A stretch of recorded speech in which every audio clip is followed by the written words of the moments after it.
the question is कि if a devotee is offended, then that person who offends the devotee can never be happy. इसका evidence क्या है हमारे पास? Proof क्या है? माता जी उसमें देखा था इस सती माता के सामने कि गणराजी मुझे एक्सप्लेन करते हैं, हमने भी देखा कि जितने भी भगत आप क्या आवाज एको हो रही है? नहीं हो रहा है। पा रही है? हाँ, आप बताइए।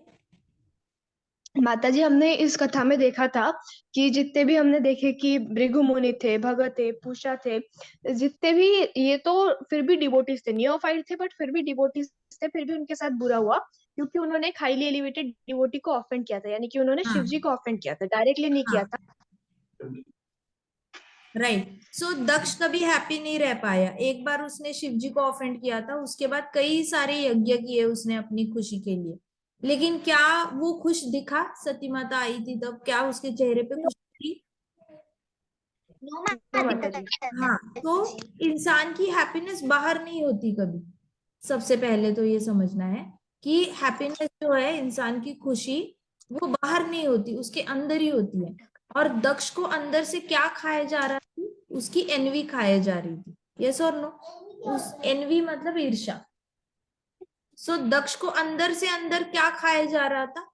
ईर्ष्या खा रही थी उसको। तो उस ईर्ष्या ने खुश रहने दिया कभी? और वो ईर्ष्या किसकी तरफ? माता जी, ईर्ष्या किसकी तरफ डायरेक्टेड थी? शिव जी की तरफ डायरेक्टेड थी। Right? So it is not possible for a person to enjoy his life if he offends a devotee. एक बार आपने किसी भक्त को ऑफेंड कर लिया तो उसके बाद आप अपनी लाइफ एंजॉय ही नहीं कर सकते। आपको अंदर का जो अवगुण है ना, वही आपको अंदर ही अंदर खाता रहेगा और आप हैप्पी नहीं रह पाओगे। और उसके रिएक्शंस भी बहुत सीवियर आते हैं। दक्ष को सीवियर रिएक्शन आया या नहीं आया? बहुत सीवियर रिएक्शन आया है ना। और उसको विस्मृति हो गई, स्मृति भ्रंश हो गया। वो विष्णु भगवान को याद कर सकता था, लेकिन कर पाया क्या? विष्णु भगवान छोड़ो, वो अपने पापा को तक याद नहीं कर पाया। ब्रह्मा जी को मरते वक्त सिर्फ पापा बोलता तो भी ब्रह्मा जी ने आ जाना था, लेकिन उसने तो ब्रह्मा जी को भी याद नहीं कर पाया। वो तो कितना ज्यादा उसको स्मृति भ्रंश हो गया, तो उसके रिएक्शंस बहुत सीवियर होते हैं। राइट? अब ये बताओ। यस माता जी। और वेरी गुड। सो अब ये बताओ मुझे, जो भी भगवान कृष्ण का लोटस फीट का शरण ले लेता है, उसको क्या रिजल्ट मिलता है इमीडिएटली?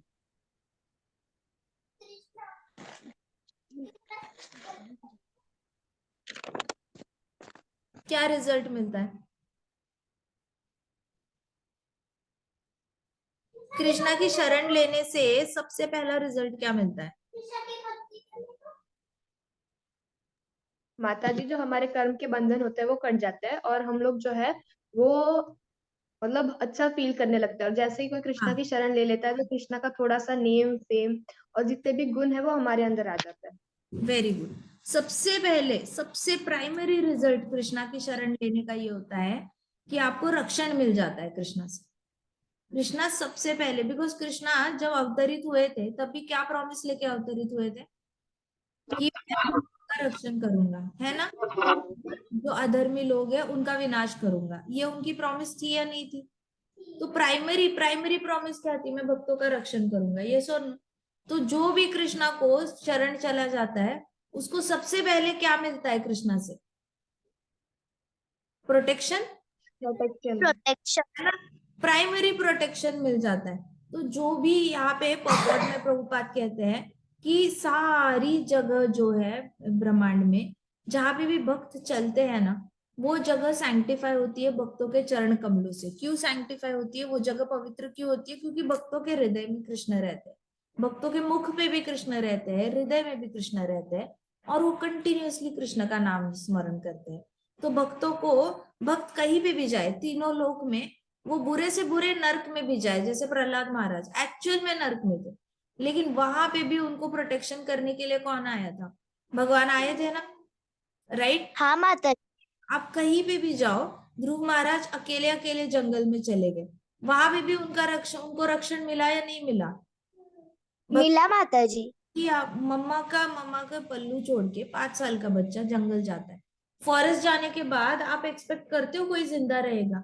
सांप होते हैं, बड़े बड़े शेर होते हैं, कोई भी खा सकता है ना इमिडिएटली छोटे बच्चे को देखकर। लेकिन फिर भी उसको रक्षण मिला, किसने किया? कृष्णा ने किया ना रक्षण, राइट? पांडव इतने ज्यादा ये वारणावत में थे और वहां पे उनको मारने का प्लान बनाया था, फिर भी उनका रक्षण किसने किया? कृष्णा ने। सो सबसे पहले फर्स्ट बेनिफिट जो मिलता है किसी भी इंसान को भगवान को शरण जाने से है, वो है सबसे पहले उनको रक्षण प्राप्त होता है, राइट? और यस माता जी। जो भी भक्तों की शरण ले लेता है उसको अलग अलग पिलग्रिमेज घूमने की, बहुत सारे अलग अलग पवित्र स्थान, होली धाम घूमने की जरूरत नहीं पड़ती, क्योंकि भक्तों के चरणों में ही धाम होता है। शुद्ध भक्तों का चरण, जो एक बार जिसने शरण ले ली, शुद्ध भक्तों के चरणों की शरण ले ली, उसको सारे धाम प्राप्त हो जाते हैं, ऐसे प्रभुपाद कहते हैं। जैसे प्रभुपाद ने श्रील भक्तिसिद्धांत सरस्वती महाराज के चरणों की शरण ले ली, तो प्रभुपाद को सारे धाम इकट्ठे ही मिल गए। प्रभुपाद वृंदावन छोड़ के गए, लेकिन जहां पे भी गए वहां पे वो वृंदावन क्रिएट कर पाए, हाँ या ना? अगर भक्ति सिद्धांत सरस्वती महाराज की इंस्ट्रक्शन नहीं होती, उनकी कृपा नहीं होती, तो शायद ही ऐसा कोई शिष्य इतना बड़ा स्टेप लेने के बारे में सोचता। सो जो भी शुद्ध भक्त की शरण ले लेता है एक बार, उसको सारे धामों की प्राप्ति उसके चरणों पे ही मिल जाती है। शुद्ध भक्त जो आपको इंस्ट्रक्शंस देते हैं, शुद्ध भक्तों की अपनी खुद की एक लाइफ होती है, खुद की उनकी एक बायोग्राफी होती है, उन्होंने कैसे अपना पूरा जीवन व्यतीत किया है, उससे इतना कुछ सीखने को मिल जाता है। तो आपको सारे धाम घूमने की जरूरत नहीं पड़ती, बस शुद्ध भक्त के चरणों की शरण लेनी है और उन्होंने बताए गए मार्ग पे चलना है।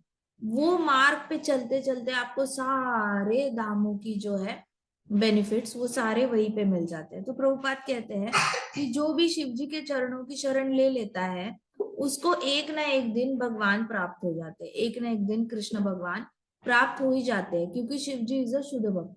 उनके चरणों की शरण जो शुद्ध तरीके से लेगा, मतलब मन में कोई भी इच्छा ना रख के जो शिव जी के चरणों की शरण ले लेता है, उसको कृष्ण भक्ति जो है वो प्राप्त हो जाती है, हाईएस्ट बेनिफिट प्राप्त हो जाता है शिव जी से। और जो भी भगवान के बारे में सुनता है उसको ऑटोमेटिकली सारे ही भगवत धामों की प्राप्ति हो जाती है, ठीक है?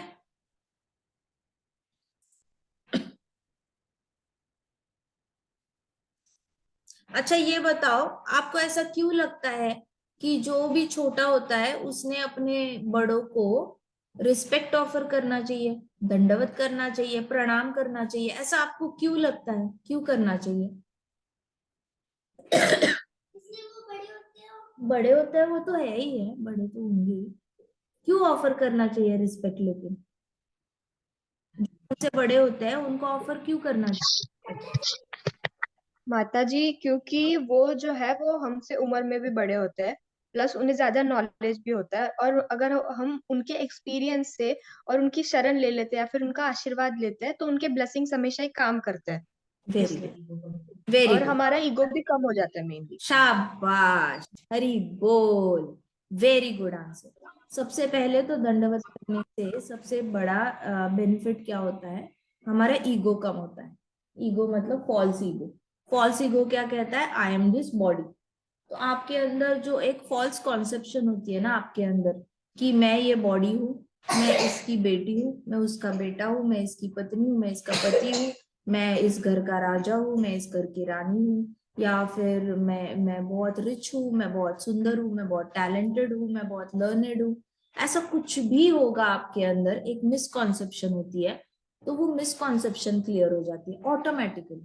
दंडवत करते करते क्या हो जाता है, जैसे ही आपको शरणागति, आप शरण जाते हो ना, जिसको भी दंडवत करते हो, आप थोड़ी देर के लिए अपनी अहमता और ममता, मतलब आईनेस और माइनस भूल कर आप सर टिका रहे होते हो नीचे, किसी को तो आप अपने से ऊपर एक्सेप्ट कर रहे होते हो।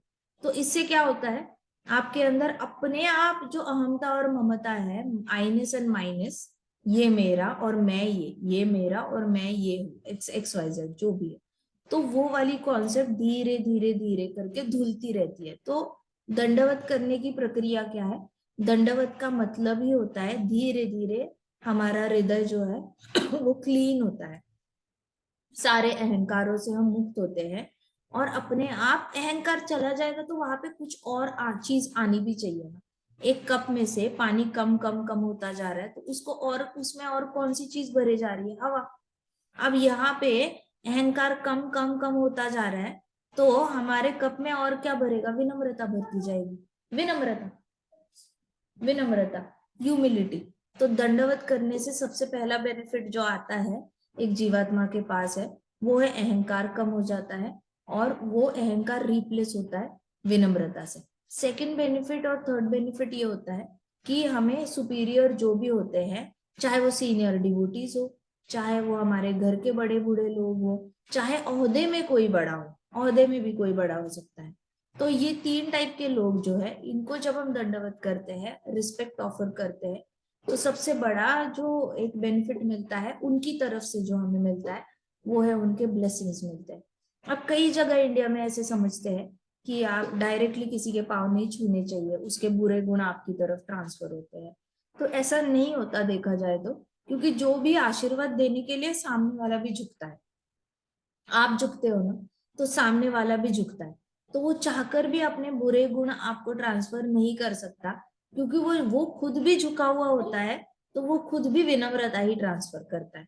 जब वो अपने अंदर से कोई फीलिंग ट्रांसफर करता है, ब्लेसिंग्स वाली फीलिंग, जैसे माता पिता होता है, माता पिता जब भी झुकेंगे आपको आशीर्वाद देने के लिए, तो आपके लिए उनके मुख से एक बहुत ज्यादा सुख और समृद्धि के ही आशीर्वाद निकलेंगे कि आप हमेशा सुखी रहो, समृद्ध रहो, आपको राधा रानी की भक्ति मिले, आपको कृष्ण भक्ति मिले, आप आध्यात्मिकता में बहुत बड़े आगे चले जाओ, आपको भगवान कृष्ण सेवा दे दे, सेवा का मौका दे दे। और फिर आपके बर्थडेज पे आपको अच्छे ब्लेसिंग्स मिलते हैं कि आपका वापस कभी फिर से पुनर्जन्म हो ही ना, यही आपका जन्म लास्ट जन्म है। ऐसे करके अच्छे अच्छे ब्लेसिंग्स जब बड़े भी देते हैं तो उनके पास they don't have this time or they don't have this consciousness to transfer anything wrong that is there in their personality। तो ये wrong concept है जो लोग बोलते हैं कि सामने वाले के गुण आपके अंदर आ जाते हैं। ऐसे नहीं होता कभी, क्योंकि अगर धृतराष्ट्र ने भी कभी दुर्योधन को ब्लेस किया होगा तो उसको हमेशा यही बोला होगा कि सदा सुखी रहो, उसको ये नहीं बोला होगा कि दुखी रहो, तुम्हारी मृत्यु हो जाए, ऐसी कभी ब्लेसिंग उसने दी नहीं होगी। तो कोई भी माता पिता या कोई भी बड़ा जो होता है आपको गलत तरीके के ब्लेसिंग्स कभी देता नहीं है। तो दंडवत करने से हमारे अंदर विनम्रता तो आती है, सामने वाले की विनम्रता और एड ऑन हो जाती है हमारे अंदर, और सामने वाला जो ब्लेसिंग्स देता है तो उसने ऑलरेडी एक अच्छा भविष्य आपका देख रखा होता है अपनी नजर में, तो वो अच्छा भविष्य आपके लिए ब्लेसिंग होकर आपके सामने खड़ा हो जाता है। So that is the greatest effect of offering दंडवत। तो शिव जी ने अपने बर्ताव से भी हमें सिखाया। जैसे ही ब्रह्मा जी आए तो शिव जी उठ के खड़े हो गए और उन्होंने शिव ब्रह्मा जी को दंडवत किया। फिर बाकी लोगों ने भी अपने बर्ताव से सिखाया। वैसे कृष्णा ने भी, कृष्ण जब वामन देव बनकर आए थे तो उन्होंने कश्यप मुनि को दंडवत किया था। Krishna as a Krishna also हर रोज यशोदा माई और नंद बाबा को दंडवत करते थे, हर रोज उनका काम था सुबह उठते ही उन्होंने दंडवत करना। तो कृष्णा ने स्वयं, भगवान ने स्वयं, शिव जी भी है, ये सब लोगों ने हमें फिर वामन देव के अवतार में हर जगह कृष्णा ने दिखाया। श्री राम जी के अवतार में तो दिखाया ही दिखाया, उसमें तो कोई डाउट ही नहीं है, लेकिन हर जगह कृष्णा जब स्वयं प्रकट हुए ना तब भी कृष्णा ने यही दिखाया है कि जैसे ही माँ बाप दिखते हैं वो दंडवत करते थे। सो जितना ज्यादा आप दंडवत करोगे, कृष्णा के सामने झुको, माँ बाप के सामने झुको, कृष्णा के सामने दंडवत करो, माँ बाप के सामने। कई सारे ऐसे पंथ है जहाँ पे दिन में 20-20, 30-30 दंडवत करते हैं। हमारे खुद के आचार्य हमारे रघुनाथ दास गोस्वामी जी 10,000 दंडवत करते थे। सनातन गोस्वामी जी परिक्रमा, उनकी नित्य सेवा थी गोवर्धन की परिक्रमा करना, और परिक्रमा करते करते जो भी भक्त दिखता था उसको दंडवत करते थे। तो हमारे आचार्यों ने भी हमें ये कल्चर सिखाया है कि जितना ज्यादा दंडवत करोगे उतनी ज्यादा आपकी भक्ति में वृद्धि आएगी, क्योंकि उतना ही ज्यादा आपका अहंकार कटता जाएगा और विनम्रता आपके अंदर आएगी। प्लस ब्लेसिंग्स मिलेंगे, वो तो एक it is like a cherry on the cake. हम ब्लेसिंग्स के लिए तो दंडवत करते नहीं है, लेकिन फिर भी अगर मिले तो मिले, अच्छी बात है, हमें और कुछ नहीं चाहिए। तो इस तरीके से हमने बड़ों को दंडवत करनी चाहिए। ठीक है। अच्छा ये बताओ, एक स्ट्रगलिंग डिवोटी अपनी लाइफ में कुछ बुरा होता है तो उसको कैसे लेता है, और एक प्योर डिवोटी की लाइफ में कुछ बुरा होता है तो वो उस एक्सपीरियंस को कैसे ले लेता है, देखता कैसे है।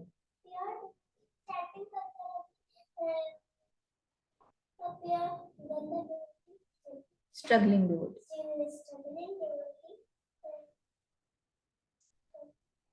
बताओ स्ट्रगलिंग डिवोटी कैसे देखता है, कुछ बुरा होता है उसकी लाइफ में तो उसका देखने का नजरिया क्या होता है, और जो एक प्योर डिवोटी होता है उसकी लाइफ में अगर कुछ बुरा होता है तो उसका देखने का नजरिया क्या होता है। माता जी, जब भी किसी स्ट्रगलिंग डिवोटी के लाइफ में कुछ बुरा हो जाता है, तब वो हमेशा यही सोचता है कि मैंने तो इतना माला जाप किया था, मैंने तो ये सेवा की थी, मैंने तो वो की थी, बट फिर भी मेरे साथ ऐसा हुआ। कृष्णा मेरे साथ ऐसा ही क्यों करता है? मैं तो इतना अच्छे से काम कर रहा हूँ, अपना पूरा डेडिकेटली कर रहा हूँ। जबकि एक प्योर डिवोटी है, वो ऐसा समझता है कि अच्छा हो गया कि मेरे लाइफ में प्रॉब्लम आ गई, मेरे सारे पूर्व प्रारब्ध जो है वो कट कर रहा है कृष्णा। एक साथ ज्यादा लोग आ गए तो जितने भी लोगों को मैंने पहले ऑफेंड किया है वो सारे पूर्व प्रारब्ध अब कट होने वाले हैं, इसलिए मैं अपने जो शरीर है उससे धीरे धीरे छूट। वेरी गुड, जय हरि बोल, very good answer. Struggling devotee जो होता है वो कृष्णा को ब्लेम करता है, और जो प्योर डिवोटी होता है वो प्रसादम समझकर जो भी हो रहा है उसकी लाइफ में उसको एक्सेप्ट करता है। वो ये समझता है कि ये उसी के पूर्व प्रारब्ध के कर्म है जिसकी वजह से उसको भुगतने के लिए आ रहा है। लेकिन जो स्ट्रगलिंग डिवोटी होता है वो एक्सेप्ट ही नहीं करता कि उसकी तरफ से कुछ गलती हुई होगी। वो सब कुछ कृष्णा पे ब्लेम करके कृष्णा को त्यागने को भी तैयार हो जाता है, जैसे गोपाल जी को छोड़ देना, गोपाल जी को पानी में रख देना जब तक प्रॉब्लम सॉल्व नहीं होती। तो स्ट्रगलिंग डिवोटी और प्योर डिवोटी में बहुत फर्क होता है। जैसे अभी ये बताओ, जो एक जो पायस होता है, पायस मतलब जो पुण्यवान होता है जीवात्मा, उसके साथ क्या होता है? वो वैकुंठ जाता है या वो स्वर्ग लोक जाता है? माता जी वैकुंठ। पुण्यवान आत्मा माता जी, ऐसा स्वर्गलोक में जाएगा ऐसा जीवात्मा अगर उसने डिवोशनल पाथ नहीं एक्सेप्ट किया तो। Right, right. और अगर वो पुण्यवान आत्मा शिव जी का डिवोटी निकला तो वो कहाँ जाएगा? माता जी, अगर वो पुण्यवान आत्मा शिव जी का डिवोटी निकला तो वो पहले स्वर्ग में जाएगा, पहले उसको बॉडी मिलेगी, ह्यूमन बॉडी।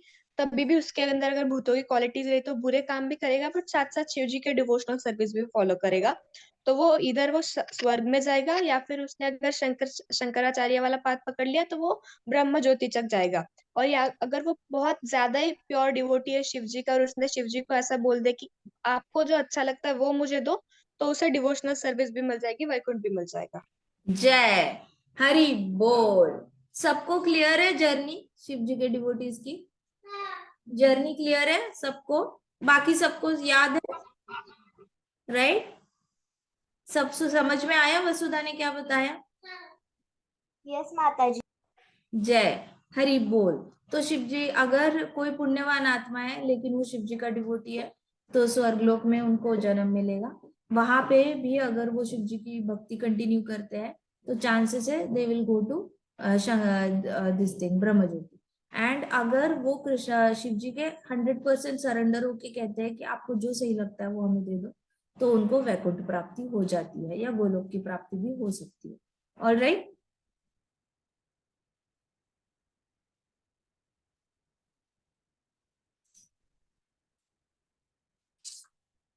अच्छा ये बताओ, मरते वक्त अगर कोई शिव जी को याद करता है तो वो कहा जाता है? नारायण को याद करता है तो वो कहा जाता है? नारायण या विष्णु को याद करता है तो वो कहा जाता है? और जो कृष्ण भगवान को याद करता है वो कहा जाता है?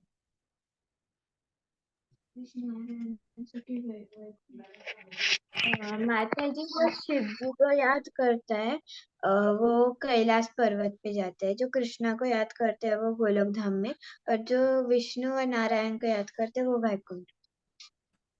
जय हरि बोल। अभी वेरी गुड। शिव जी को याद करते हैं तो कैलाश में जाते हैं, करेक्ट। जो कृष्णा को याद करते हैं वो गोलोक वृंदावन जाएंगे, ये भी करेक्ट है। जो विष्णु को या नारायण को याद करेंगे वो कहाँ जाएंगे? वो सबसे पहले तो ब्रह्मलोक जाएंगे। ओके, वहां पे जाएंगे और वो वहीं पे रहेंगे विष्णु भक्ति करते ही रहेंगे जब तक तो ब्रह्मा जी के 100 ईयर्स खत्म नहीं होते। और ब्रह्मा जी 100 ईयर्स के बाद ब्रह्मा जी की जब मृत्यु हो जाएगी तब वो ब्रह्मा जी की बॉडी में जाएंगे, और ब्रह्मा जी जहां पे भी जाएंगे वहां पे वो एक्सपोर्ट ट्रांसपोर्ट हो जाते हैं। जैसे ब्रह्मा जी अगर नए ब्रह्मांड में चले गए, एक्स्ट्रा हेडेड वाले ब्रह्मा जी बन गए, तो वहां पे जाएंगे। अगर ब्रह्मा जी शुद्ध भक्त निकले और वो गोलोक चले गए, तो ब्रह्मा जी की बॉडी में स्थित होकर ये लोग भी गोलोक चले जाएंगे। अगर ब्रह्मा जी बहुत ज्यादा नारायण के प्योर डिवोटी निकले और उनको वैकुंठ में कृष्णा का कोई एक एक्सपांशन है उससे बहुत ज्यादा लगाव निकला, तो वो वैकुंठ चले जाएंगे। So it totally depends on Brahma ji कहाँ जाते हैं, उसके बेसिस पे विष्णु डिवोटीज का डेस्टिनेशन फिक्स्ड रहता है। Got it? ये यस माता जी।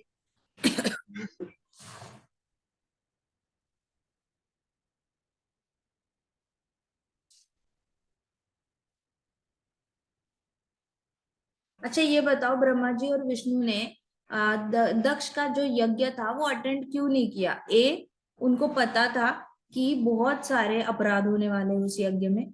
बी, उनको लगा कि वो लोग बहुत हाई लेवल के पर्सनालिटीज है और उन्होंने ऐसे छोटे मोटे यज्ञ में नहीं जाना चाहिए। या सी, उनको दक्ष पसंद नहीं था। माता जी ए। शाबाश, ए, उनको पता था कि वहां पे बहुत सारे अपराध होने वाले हैं, तो इसलिए वो शुरुआत से ही गए नहीं वहां पे। ठीक है, अब ये बताओ, how did lord Brahma respond to demigods after hearing their whole story? Brahma ji ने कैसे रिस्पॉन्ड किया पूरी स्टोरी सुनकर? डेमी गॉड्स ने जो सारी स्टोरी सुनी, ए, he felt disgusted by the behavior and asked them to leave at once. Brahma ji को बहुत गुस्सा आ गया कि आके चुगली कर रहे हो, चलो निकल जाओ यहाँ से, ऐसे बोला ब्रह्मा जी ने। या बी, इन्होंने बोला कि he told them that any activity no matter how great is a failure if great personality is offended. तो कोई भी एक्टिविटी चाहे कितनी भी पुण्यवान एक्टिविटी हो, लेकिन अगर एक शुद्ध भक्त का अपमान होता है तो वो एक्टिविटी एक फेलियर एक्टिविटी ही है। या फिर सी, उन्होंने अप्रिशिएट किया कि शिव जी के बुलिंग के अगेंस्ट आप खड़े हो गए हो और आके मुझे बता रहे हो, इसको अप्रिशिएट किया। माता जी बी। माता जी वेरी बी। गुड। देखो, ब्रह्मा जी चाहते थे तो उनको ऐसे गुस्सा भी कर सकते थे कि क्या कर रहे हो आप, छोटे बच्चों की तरह आके चुगली कर रहे हो, जाओ अपना अपना काम करो, ऐसे बोल सकते थे। दूसरा ये भी बोल सकते थे, हाय शिव जी ने बुलिंग की, शिव जी के फॉलोअर्स ने इतनी सारी बुलिंग की आपके ऊपर, उनको तो शिक्षा बनती है, ऐसे भी बोल सकते। लेकिन ये दोनों भी ऑप्शंस ब्रह्मा जी ने नहीं किए। ना शिव जी ने इनकी साइड ली ना उनकी साइड ली। शिव जी ने ब्रह्मा जी ने किसी की भी साइड नहीं ली, देखा जाए तो। ना डेमीगॉड्स की साइड ली, उनको सिंपैथी नहीं दी, आके कंप्लेन करने आए हैं तो सिंपैथी देनी बनती है, सिंपैथी भी नहीं दी। जिसकी चुगली कर रहे थे उसको भी बहुत बुरा भला नहीं बोला, उनको भी ऐसे नहीं बोला कि देखो वो बुली है उससे दूर रहना एंड ऑल दैट, नहीं। उन्होंने बीच का मार्ग अपनाया, जिसमें डेमीगॉड्स को उनकी गलती समझ में भी आ गई, तो वहां पे सिंपैथी नहीं दी, और साथ ऐसा भी नहीं कि उन्होंने शिव जी को गलत ठहराया। बीच का रास्ता, बीच का रास्ते में क्या था? बीच के रास्ते में उन्होंने बोला कि देखो, आप शुद्ध भक्तों की ग्रेट पर्सनालिटी को अगर आप ऑफेंड करोगे तो आप कितना भी अच्छा काम कर रहे हो ना, उसमें आपको कोई फल नहीं मिलेगा, उसमें कोई हैप्पीनेस नहीं मिलेगी। आप समझ में आया? आपके पास कोई इंसान आता है, आपका कोई फ्रेंड आता है किसी और फ्रेंड की कंप्लेन लेकर, तो क्या आप इसको सिंपैथी दोगे और उसको बुरा बोलोगे, या इसको बोलोगे तुम गलत हो और वो सही है? आप क्या करोगे दोनों में से? माता जी बीच दोनों में को का मार्ग दोनों अपनाएंगे। को एग्जैक्टली तो ऐसे कई सारे इंसिडेंट्स आएंगे आपकी लाइफ में जहां पे कोई इंसान आपके पास आएगा और आपके ही किसी दोस्त या आपके ही किसी अपने के बारे में बुरा बताने के लिए आएगा।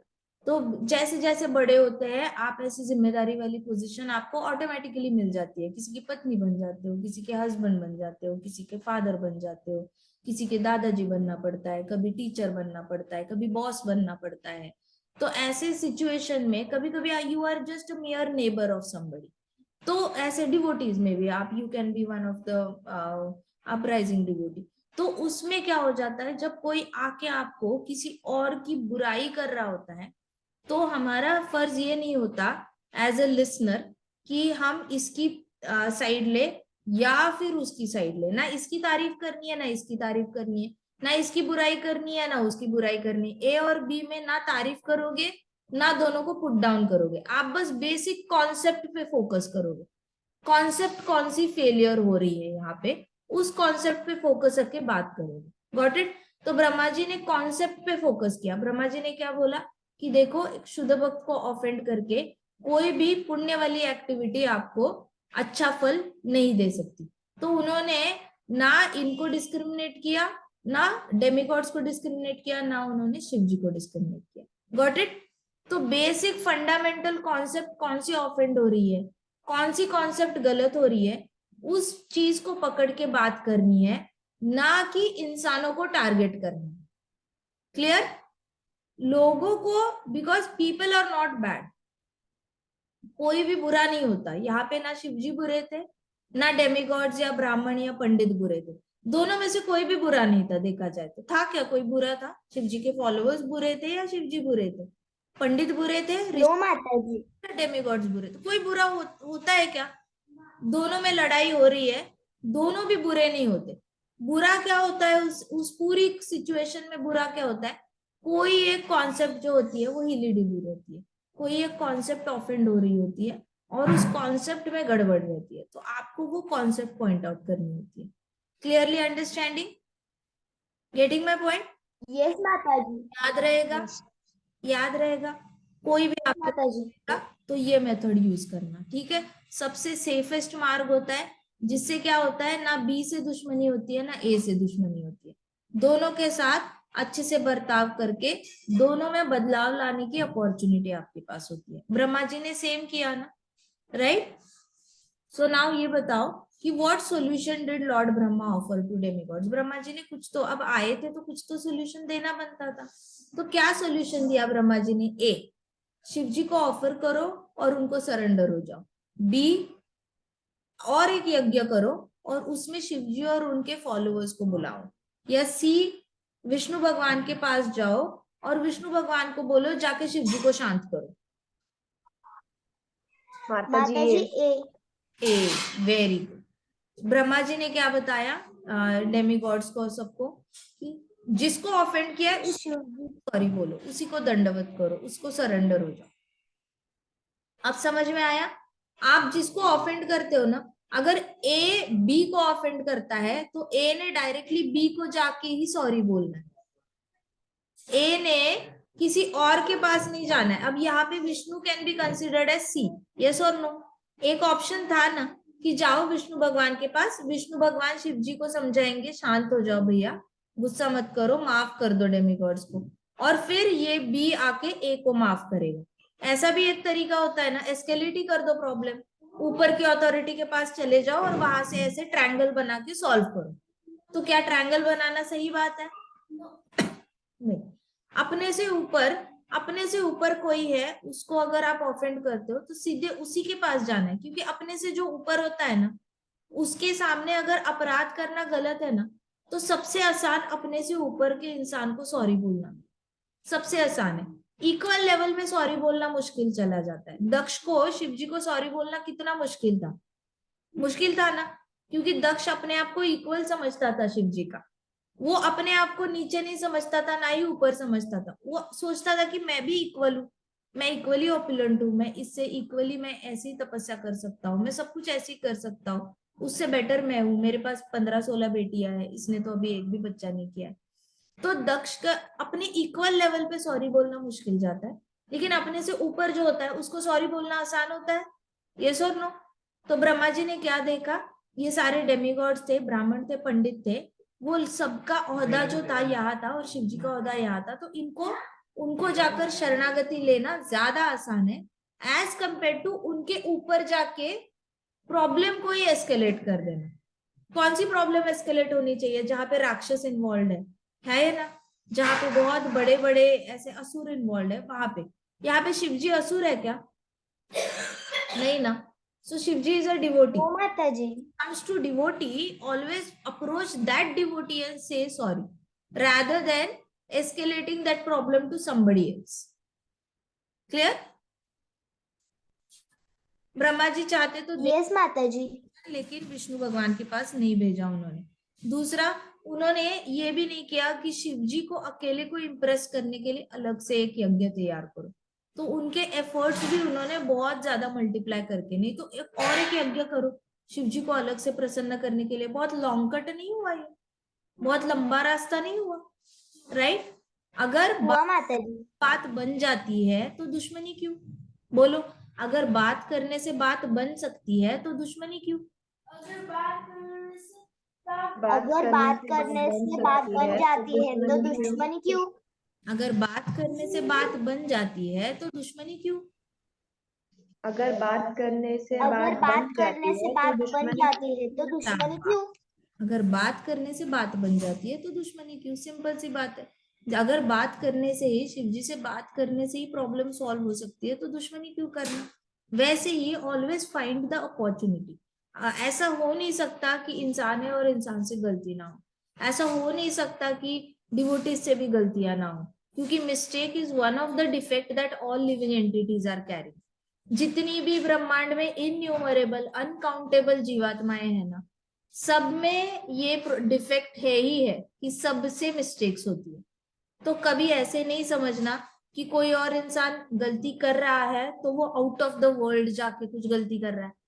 अगर मैं गलती कर रहा हूं तो मुझे तो माफी मिलनी ही नहीं चाहिए, क्योंकि मैं डिवोशनल पाथ पे हूँ। अपने आप को इतना स्पेशल नहीं समझना, दूसरे को भी इतना स्पेशल नहीं समझना कि कोई मिस्टेक करे ही ना।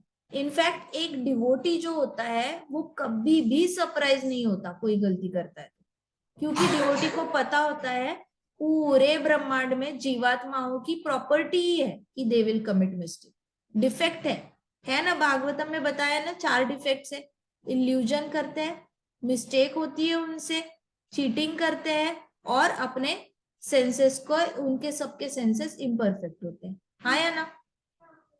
तो बताओ, शिव जी कभी सरप्राइज हुए जब भृगु ने और इन लोगों ने गलती करी थी? सरप्राइज हुए? नहीं हुए।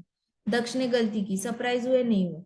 क्या ब्रह्मा जी सरप्राइज हुए क्या डेमिगॉड से गलती हुई तब? उन्होंने शिव जी को बुलाया नहीं यज्ञ में। क्या ब्रह्मा जी सरप्राइज हुए? नहीं हुए। क्या ब्रह्मा जी सरप्राइज हुए दक्ष मर गया तो? नहीं हुए। तो ब्रह्मा जी भी सरप्राइज नहीं हो रहे, शिव जी भी सरप्राइज नहीं हो रहे। क्यों? क्योंकि उनको पता है there is always a room for committing mistakes. People always commit mistakes. So devotees जो होते हैं ना, अपने आप को बहुत कोसते हैं मिस्टेक करने के बाद, ना दूसरों को कोसते हैं मिस्टेक करने के बाद। वो माफ करने में विश्वास रखते हैं, वो अपने आप को भी माफ करते हैं, वो दूसरों को भी माफ करते हैं। क्लियर? Any questions? कोई डाउट आ रहा है इसके बीच में? नो माता। ठीक है, ये बताओ कि लॉर्ड ब्रह्मा जी ने जब सॉल्यूशन दिया तो डेमिगॉड्स की रिएक्शन कैसी थी? अब देखो, आप किसी को सॉल्यूशन मांगने जा रहे हो और वो सॉल्यूशन दे रहा है। अब ये आप पे भी डिपेंड करता है ना कि आप सुनते हो या नहीं। कई सारे लोग ऐसे होते हैं जो किसी के पास प्रॉब्लम लेके तो जाते हैं, लेकिन वो सॉल्यूशन बताता है तो उनको इम्प्लीमेंट ही नहीं करना होता, उनको अपनी करनी होती है। फिर आप गए क्यों उसके पास प्रॉब्लम लेकर?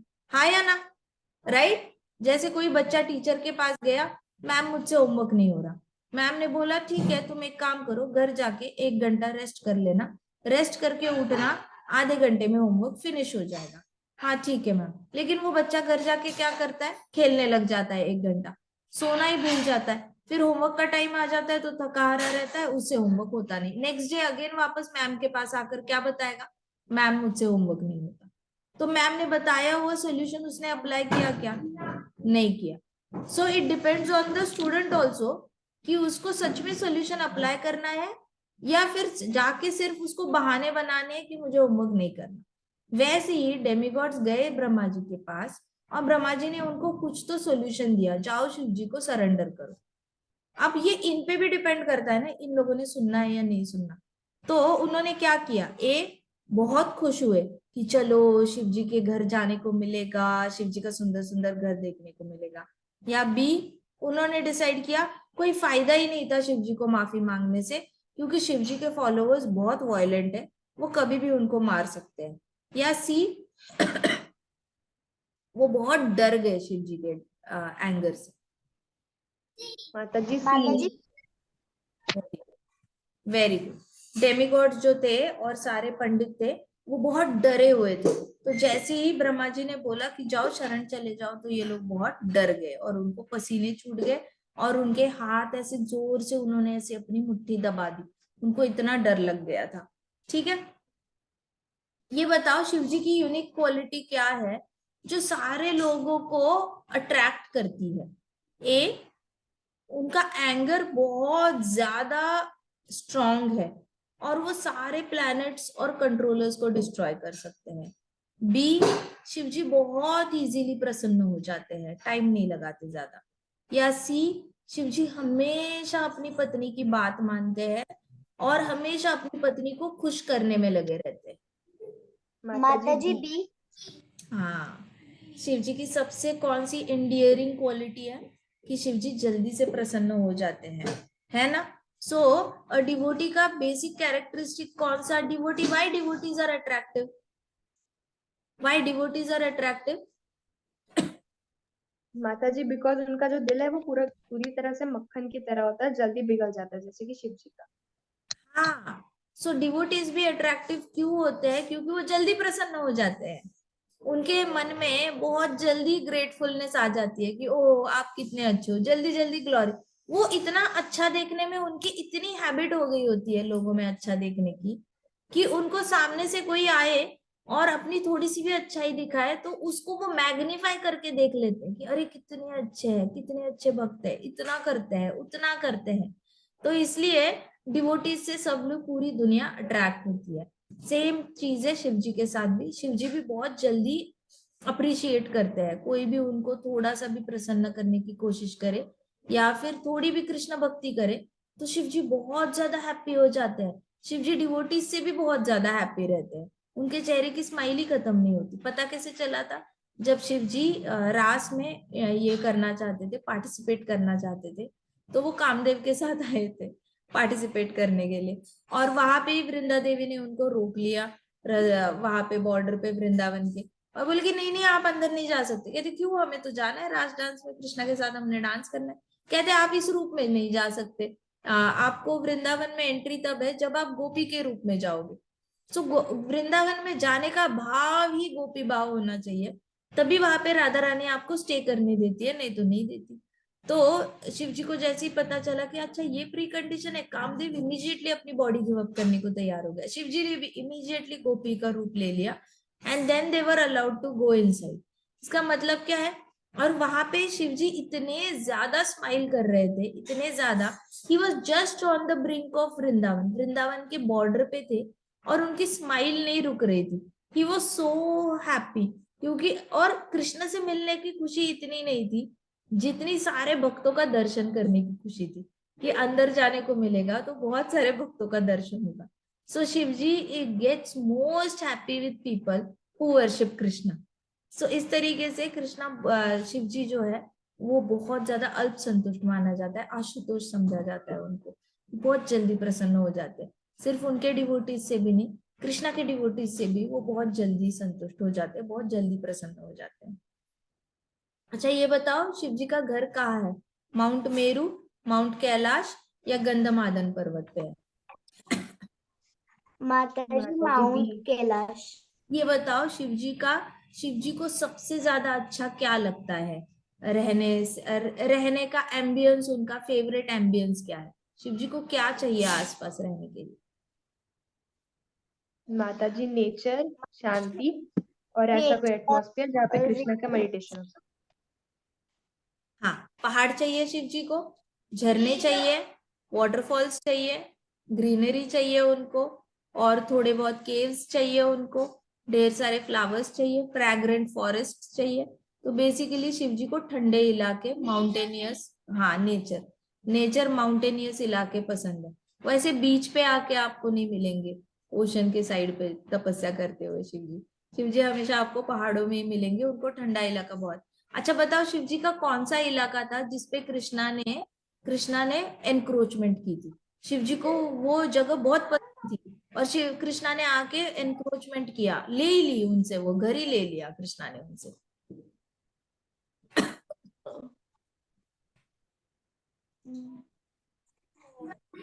बद्रीनाथ, नारायण बद्रीनाथ। बद्रीनाथ में, और शिव जी आ गए वहां पे, और शिव जी वहां पे रहते थे। नारायण आ गए, नारायण ने बस बाहर से नॉक किया। अब अंदर तो जा ही सकते थे। तो पार्वती माता हर रोज सुबह 4 बजे स्नान करने के लिए जाती थी, और शिव जी अंदर रहते थे, शिव जी नहीं जाते थे सुबह 4 बजे। लेकिन एक दिन पार्वती माता ने शिव जी को बोला कि चलो ना, आप चलो स्नान करने के लिए। तो शिव जी ने कहा नहीं नहीं, मैं नहीं आऊंगा। फिर उसके बाद क्या हुआ, शिव जी वहां पे स्नान करने के लिए गए, पार्वती माता अंदर थी। अब नेक्स्ट डे क्या हुआ, जब नारायण भगवान ने देखा ना कि अरे ये तो बहुत ही सीनिक प्लेस है बद्रीनाथ, बहुत ही अच्छा एरिया है, ठंडा ठंडा इलाका है, सब कुछ है। उनका मन किया वहां पे रुकने का, लेकिन ऑलरेडी शिव जी रह रहे थे। तो उन्होंने क्या किया, पार्वती माता सुबह सुबह जा रही थी, तो पार्वती माता ने ना बाहर एक बहुत अच्छा ये देखा, बच्चा देखा, बहुत सुंदर था। तो पार्वती माता ने बोला, ए जी ओ जी सुनो जी, थोड़ा बाहर तो आ जाओ, देखो कितना प्यारा बच्चा है। शिव जी वाज लाइक कि इतनी ऊपर पहाड़ों पे कौन सा बच्चा आएगा, किसको बच्चा हुआ है, ऐसा कुछ नहीं, दाल में कुछ काला है। तो शिव जी कहते कि नहीं नहीं, मैं नहीं आऊंगा, तुम जाओ अपना। कहती नहीं नहीं, आ जाओ, देखो देखो। ऐसे करके शिव जी घर से बाहर आए, और जैसे ही बाहर आए उन्होंने पार्वती माता के साथ बच्चे को देखने के लिए, वो बच्चा वहां से अदृश्य हो गया। अब बच्चा कहाँ है, पीछे मुड़ के देखा तो उनके घर में कॉट पे था। धीरे फिर वो थोड़ा सा अंदर चले गए, तो वो कन्वर्ट हो चुका था नारायण भगवान में। नारायण भगवान ने बोला, मुझे ये जगह बड़ी अच्छी लगी, आप एक काम करो, आप ये जगह छोड़ के चले जाओ, मुझे रहना है यहाँ पे। तो शिव जी ने कहा पार्वती माता को, मैं बता नहीं रहा था, दाल में कुछ काला है, हमारा घर चला जाएगा, तुम ऐसे बोल रही हो एंड ऑल दैट। फिर उन्होंने वही के वही केदारनाथ ढूंढ लिया, और वहां पे जाके रहने लगे Shiv ji. Kedarnath is also very beautiful. So Shiv ji का घर पे एनक्रोचमेंट, पहले अगर एनक्रोचमेंट कुछ हुई है ना शास्त्रों में, तो वो कृष्णा ने ही की है। दूसरे का घर हड़पने का काम जो किया है ना, वो कृष्णा ने ही किया है। अच्छा ये बताओ, शिव जी की रिएक्शन क्या थी जब ब्रह्मा जी को देखा उन्होंने? ए, उनको बहुत गुस्सा आ गया कि ब्रह्मा जी क्यों आए उनके घर पे उनका मेडिटेशन ब्रेक करने के लिए। बी, ब्रह्मा शिव जी को बहुत ज्यादा वो ट्रांस में थे, तो शिव जी रिएक्शन ही नहीं दे पाए, वो बहुत ज्यादा मेडिटेशन में बिजी हो गए थे, उनको पता ही नहीं सामने उनके पिताजी आ गए, ब्रह्मा जी आ गए। या फिर सी, शिव जी उठ खड़े हो गए और ब्रह्मा जी को दंडवत किया। माता जी, माताजी सी। शिव जी खड़े हुए और ब्रह्मा जी को दंडवत हाँ किया। जी, वो उठ के खड़े हो गए और ब्रह्मा जी को उन्होंने दंडवत किया। ये बताओ, लॉर्ड ब्रह्मा जी की रिक्वेस्ट शिव जी के साथ, what was Lord Brahma ji की रिक्वेस्ट टू लॉर्ड शिव जी? ए, सारे डेमीगॉड्स को डिस्ट्रॉय कर दो, पंडितों को मार दो जिन्होंने भी आपके ऑफेंस किया है। बी, सती को वापस लाइफ दे दो, सती को वापस जिंदा करो, ये रिक्वेस्ट थी। और फिर से अपनी गृहस्थ आश्रम जो है फ्रेशली स्टार्ट करो। या सी, ये थोड़ा सा यज्ञ का एक पोर्शन ले लो, दक्ष को वापस लाओ, भग, भृगु और कुश की बॉडी फिक्स करो। माता जी सी। माताजी सी। वेरी गुड, सी था। उन्होंने बोला जितने भी लोगों को नुकसान हुआ है उनको ठीक करो, उनकी बॉडी को ठीक करो, और अपना अपना यज्ञ से एक पार्ट ले लो, ये रिक्वेस्ट किया उन्होंने।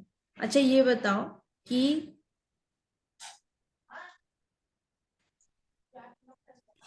आपको क्या ऐसे लगता है कि शिव जी ने ठीक किया जब सती माता ने अपनी जान दे दी? तो डू यू थिंक कि शिव जी का जो गुस्सा था वो जायज था? उन्होंने सच में गुस्सा करना चाहिए था अपने जो ससुर थे, दक्ष पे थे, उन पे गुस्सा करना क्या सही बात थी? आपको लगता है उनकी रिएक्शन अप्रोप्रिएट थी? यस माता वो सही था, उन्होंने गुस्सा किया और इतना ज्यादा यज्ञ का नुकसान किया, आपके हिसाब से आपको लगता है वो सही? हाँ माताजी, वो सही था क्योंकि उन्होंने जी। फॉर रिवेंज नहीं किया था वो सब। वो जो है वो सती माता, फर्स्ट ऑफ ऑल हम लोग देखें तो सती माता कृष्णा के दासानों की दास थी। वो शिव जी की सेवा करती थी, तो इसलिए वो कृष्णा की भी इनडायरेक्टली दास थी। तो उसे ऑफेंड करना, और जबकि वो इनोसेंट थी तब भी उसे ऑफेंड करेंगे तो शिव जी को गुस्सा आएगा। प्लस वो उनकी डियरेस्ट वाइफ थी, और उसके ऊपर से उन्होंने दक्ष का वध इसलिए नहीं किया क्योंकि उन्हें रिवेंज लेना था कि इसने मुझे बुरा भला बोला, इसके कारण मेरी वाइफ चली गई, ऐसा नहीं था। बट जस्ट उन्हें दक्ष को सिखाना था लेसन कि दक्ष तुम जो कर रहे हो वो गलत है, और आज नहीं तो कभी और जब भी चांस मिलता वो उसे सबक जरूर सिखाते। जय हरि बोल, हरि बोल, हरि बोल। Very good, very good. काफी सारे लोग होते हैं जो भक्तों के बाहरी बर्ताव को देखकर जज करते हैं। बहुत कम लोग होते हैं जिनको भक्तों के बर्ताव का अंदरूनी मतलब समझ में आता है। जैसे कृष्णा कोई भी लीला करते हैं ना, उसके दो कारण होते हैं, एक अंतरंग कारण होता है और एक बाह्यरंग कारण होता है। बाहर के बाहर ऐसे दिख सकता है प्रोटेक्शन के लिए कर रहे हैं, अंदर ही अंदर कुछ और ही लीला चल रही होती है कृष्णा की, राइट। सो हमें पता है आज तक जितनी भी लीलाएं देखी है, कृष्णा के अंदर का एक कारण, जैसे शंखचूड़ को मारना, बाहर से ऐसे लगेगा जैसे गोपियों पे अटैक किया शंखचूड़ ने इसलिए मारा, अंदर का कारण क्या था, शंखचूड़ को जाकर यूनाइट होना था ऊपर गोलोक में जाकर, he wanted to unite with Krishna back again, right. और वैसे भी डेस्टाइंड था कि उसका मृत्यु होगा। नल कुबेर को बाहर ऐसे लगेगा कि उनको पेड़ की बॉडी से निकालना था, लेकिन अंदर का कारण क्या था, नारद मुनि का बताया हुआ शब्द रखना था, राइट। सो हमेशा एक अंदर का कारण रहता है, बाहर का कारण रहता है। जैसे कृष्णा की लीलाओं के पीछे हमेशा दो कारण रहते हैं, वैसे भक्तों के जिस तरीके से भक्त काम करते हैं, भक्त कुछ भी करते हैं, उसके पीछे भी हमेशा दो कारण रहते हैं।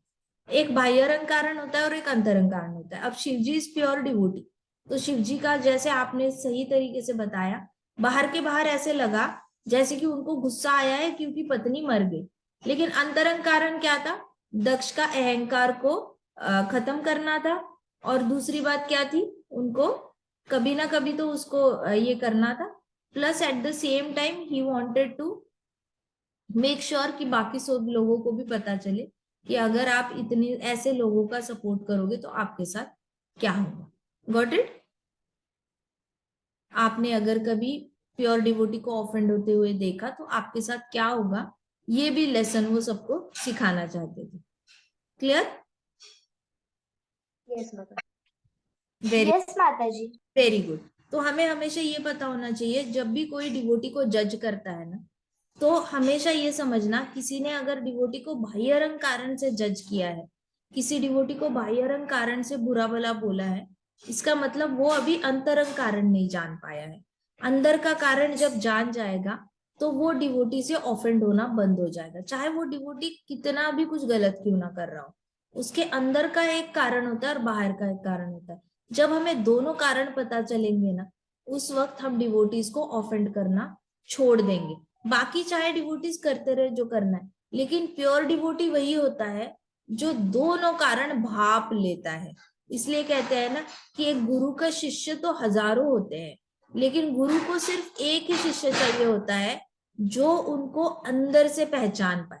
भक्ति सिद्धांत सरस्वती महाराज को रियल में अगर किसी ने पहचाना तो हमारे प्रभुपाद ने पहचाना। हमारे प्रभुपाद को पता चला कि उनके गुरुदेव को बुक्स बहुत डियर थे, उनके गुरुदेव मंदिरों के पीछे नहीं थे। भक्ति सिद्धांत सरस्वती महाराज ने कभी ये नहीं बोला कि चलो चलो डोनेशन कलेक्ट करो और मंदिर बांधो। भक्ति सिद्धांत सरस्वती महाराज ने कहा कि मंदिर की एक ईट बेचनी पड़ी तो भी बेचो, लेकिन उसके पैसे से बुक्स छापो और बुक्स बहुत ज्यादा डिस्ट्रीब्यूट करो, क्योंकि Krishna will get transferred through this books to upcoming, बहुत सारे हजारों हजारों साल तक कृष्णा बुक्स से ट्रांसफर होंगे। तो प्रभुपाद हृदय से अगर श्रीला भक्ति सिद्धांत सरस्वती महाराज को कोई पहचान पाया ना, तो वो हमारे प्रभुपाद पहचान पाए। उन्होंने बुक्स की एक बड़ी रेवोल्यूशन लाई हमारे वैष्णव कल्चर में, इतने ज्यादा बुक्स, प्लस उन्होंने सबको एम्पावर किया बुक डिस्ट्रीब्यूशन के लिए। अभी देखो प्रभुपाद गए हुए इतने साल हो गए, लेकिन एक शिष्य नहीं है जो प्रभुपाद के बुक्स किसी और को नहीं देता।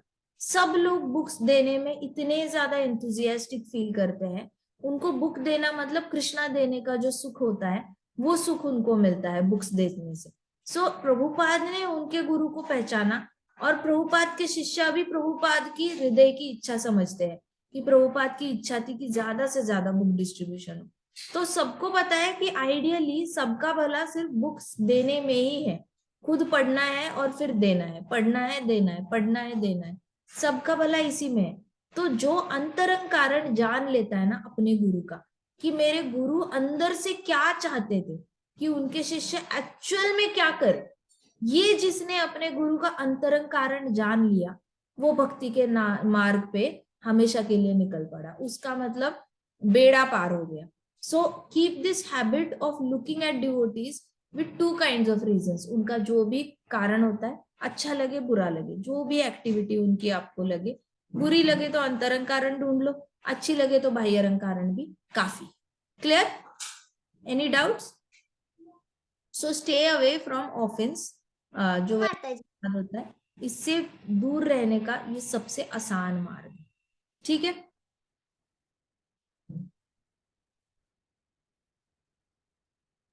ये बताओ, शिव जी को इतने ज्यादा ऑस्पिशियस, बहुत ऑस्पिशियस क्यों माना जाता है, जबकि शिव जी पूरा तमोगुण में फंक्शन करते हैं, तमोगुण की जिम्मेदारी शिव जी के पास है, तो उनको ऑल ऑस्पिशियस क्यों कहा गया है? उनका कनेक्शन तो तमोगुण से किया है कृष्णा ने।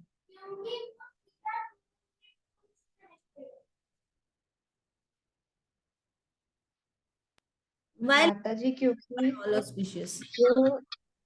माता जी क्योंकि शिव जी जो है he is the highest, he is the greatest devotee of Krishna, and वो कौन सी भी सेवा करते हैं, मतलब कृष्णा उन्हें जो सेवा बताते हैं वो कभी नो नहीं बोलते, वो वही सेवा करते हैं, इसलिए ही इज हाईली ऑस्पिशियस। जबकि उन्हें तमोगुण की सेवा दी गई है, वो बस उन्हें सेवा दी गई है, बट वो एक सबसे प्योरेस्ट और ग्रेटेस्ट डिवोटी है। Very good. So Shiv ji is all auspicious क्योंकि शिव जी के हृदय में हमेशा किसका वास है? कृष्ण भगवान का। Devotees are called as all auspicious. जहां पे भी डिवोटीज जाते हैं वहां पे हमेशा ऑस्पिशियसनेस क्यों आती है? क्योंकि उनके हृदय में, वो जहां पे भी जाते हैं अपने हृदय में कृष्णा कैरी करते हैं, इसलिए शुद्ध भक्तों का संग बहुत ज्यादा ये समझा जाता है। ऑस्पिशियस मतलब घर में सुख शांति लाने वाला समझा जाता है। ठीक है?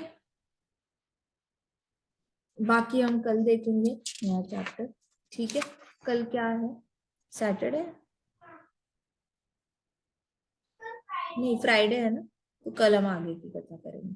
ठीक है? ग्रंथराज श्रीमद् भागवतम की जय। श्रील प्रभुपाद की, श्री श्री राधा श्याम सुंदर की, श्री बलराम की, गौर निताई की, जय धाम की, छोटे छोटे भक्तों की, जय माता पिता की। हरे कृष्णा हरे कृष्णा कृष्णा कृष्णा हरे हरे, हरे राम हरे राम राम हरे राम राम राम राम हरे हरे कृष्णा हरे। महात्मा की जय